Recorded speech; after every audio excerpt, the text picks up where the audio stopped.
Hello दोस्तों, आप सबका फिर से स्वागत है origins theories of the universe series के तीसरे एपिसोड में। और आज हम बात करेंगे एक ऐसे फैसिनेटिंग एंड मिस्टीरियस आइडिया की जो ब्रह्मांड के बनने की और उसके विकास की कहानी बताता है। तो चलिए इस वीडियो को शुरू करते हैं और समझते हैं इन्फ्लेशन थ्योरी को। लेकिन इससे पहले वाले एपिसोड्स अगर आपने नहीं देखे हैं तो ज़रूर देखें। इन्फ्लेशन थ्योरी को समझने के लिए हमें बिग बैंग पर एक नज़र डालनी पड़ेगी। लगभग 13.8 बिलियन साल पहले एक हाईली डेंस्ड गर्म पार्टिकल, जिसको हम सिंगुलरिटी भी कहते हैं, उसमें रहस्यमय विस्फोट के साथ इस ब्रह्मांड की शुरुआत हुई। फिर ये कई सालों तक फैलता रहा और ठंडा होने के साथ साथ इसमें तारे, आकाशगंगा और कई सारे कॉस्मिक स्ट्रक्चर्स बनने लगे जिन्हें हम आज भी देख सकते हैं। लेकिन यह एक समस्या है। बिग बैंग मॉडल कुछ सवालों का जवाब नहीं दे पाता है, जैसे कि हमारा ब्रह्मांड बड़े पैमाने पर इतना स्मूथ क्यों दिखता है, ब्रह्मांड के हर दिशा में तापमान लगभग सेम है और ये लगभग पूरी तरीके से समतल क्यों है। इन रहस्यों को हम होराइजन प्रॉब्लम या फ्लैटनेस प्रॉब्लम कहते हैं। होराइजन प्रॉब्लम पूछता है कि कैसे इतनी दूर दूर के क्षेत्रों तक एक जैसे दिखाई देता है। प्रकाश की गति की सीमा को देखते हुए इन क्षेत्रों को ब्रह्मांड के शुरुआती समय में संपर्क में आने का कोई मौका ही नहीं मिला। फ्लैटनेस प्रॉब्लम ब्रह्मांड के आकार और घनत्व के बारे में बात करता है।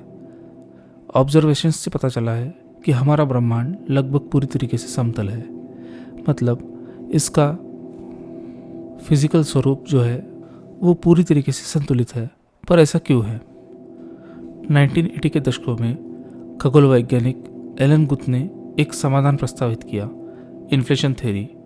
इस सिद्धांत के अनुसार बिग बैंग के तुरंत बाद, बस कुछ सेकंड के हिस्से बाद, ब्रह्मांड ने अत्यंत तेजी से विस्तार किया, प्रकाश की गति से भी तेज। इस अल्प समय में ब्रह्मांड तेजी से बढ़ता रहा और इसके लगातार फैलने से इसके शुरुआती फ्लक्चुएशंस में कमी आई, जिससे यह बड़े पैमाने पर समतल हो गया।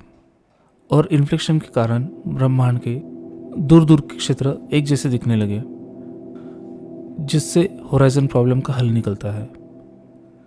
तो क्या इन्फ्लेशन थ्योरी के समर्थन में कोई प्रमाण है? तो जी हाँ, इसका प्रमुख प्रमाण है CMB यानी कि कॉस्मिक माइक्रोवेव बैकग्राउंड।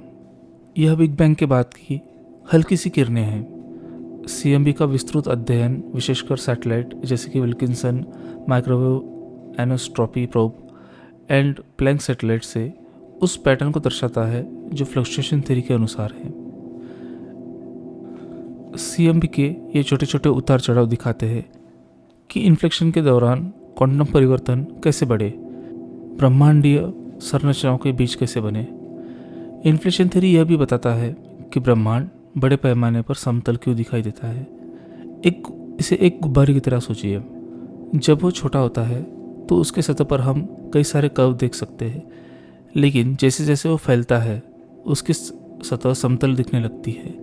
इसी तरह इन्फ्लेशन ने ब्रह्मांड को इतना फैला दिया था कि अब कोई भी कर्व्स लगभग ना के बराबर नजर आती है।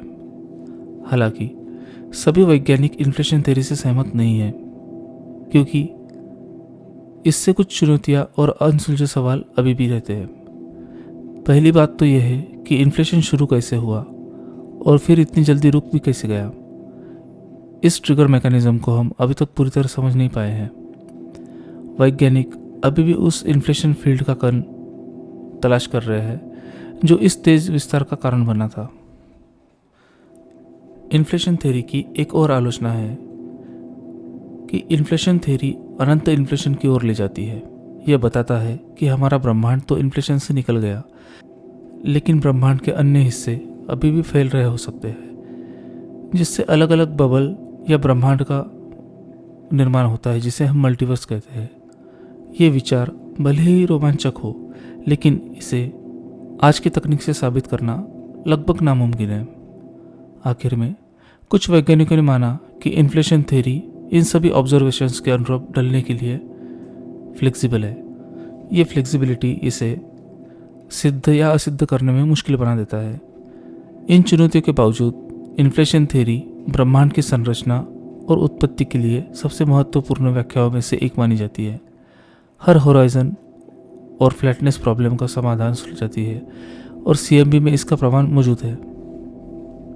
यह भले ही हर सवाल का जवाब ना दे पाए, लेकिन इन्फ्लेशन थ्योरी में हमें ब्रह्मांड के जन्म और विकास की कहानी को समझने और करीब ले आया है। भविष्य के शोध और नई तकनीक से हम इन आरंभिक क्षणों के रहस्यों को और गहराई से समझने का अवसर मिलेगा। तो दोस्तों, यह थी इन्फ्लेशन थ्योरी की कहानी। वीडियो देखने के लिए धन्यवाद। अगर आपको ये वीडियो अच्छी लगती है तो लाइक करें, कमेंट करें और चैनल को सब्सक्राइब करना ना भूलें। धन्यवाद।